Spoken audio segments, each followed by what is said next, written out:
Tiniyak po ng Senado na hindi daw mamadaliin ang impeachment trial kay Vice President Sara Duterte. Ayon po kay Senate President Chis Escudero, wala rohong ibang pakay ang paglilitis kundi tiyaking patas at tama ang ibibigay nilang hatol. Wala pang petsang tinatakda para nga po sa pagsisimula ng paglilitis matapos ma-transmit sa Senado ang Articles of Impeachment noong pong Miyerkules. Nakareses ngayon at magbabalik sesyon ang Senado sa June 2 pagkatapos ng halalan. Una nga pong sinabi ni Escudero na para ho makapag-convene ang impeachment court ay dapat na magkaroon muna po ng sesyon ng Senado. Iginigit din niyang wala daw legal na basihan para magpatawag ng special session.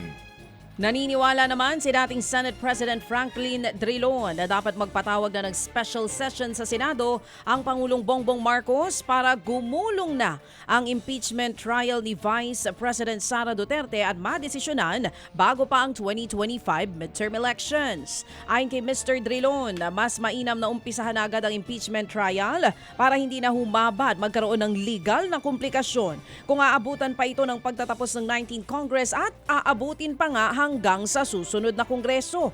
Una nang sinabi ni Senate President Chis Escudero na walang nakasaad sa konstitusyon na dapat madaliin ang impeachment trial kung nakareses ang sesyon. Pero ang giit ni dating Presidential Peace Advisor Jing Deles ng Tindig Pilipinas at buhay ang People na Power Network, wala ring nakalagay sa saligang batas na dapat hintayin ng mga senador na matapos ang recess ng Kongreso para mag-convene ang impeachment trial.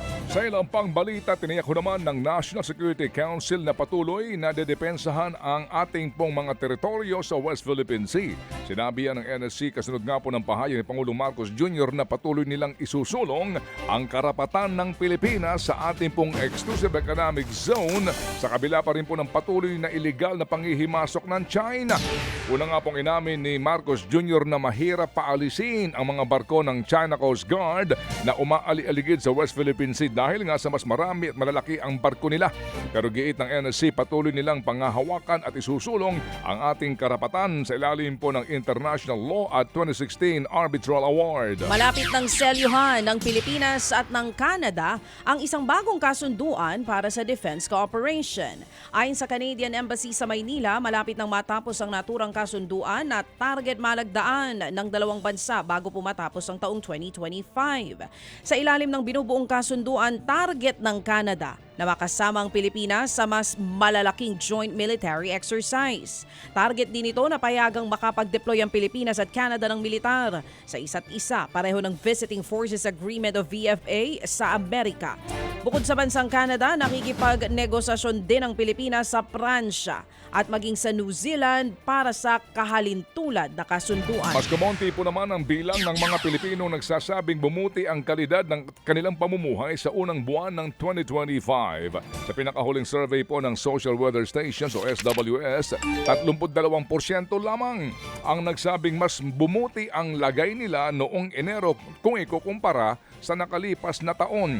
43% naman ang may pakiramdam na pareho lamang ng dati, habang 25% naman ang nagsabing mas masama raw ang estado ng kanilang buhay ngayon. Sa kabuuan, bumaba ng 6 na puntos ang net gainer score o yung mga may tuturing na umangat sa buhay. Ginawa ang survey noong Enero 17 hanggang Enero 20 sa 1,800 na mga respondents.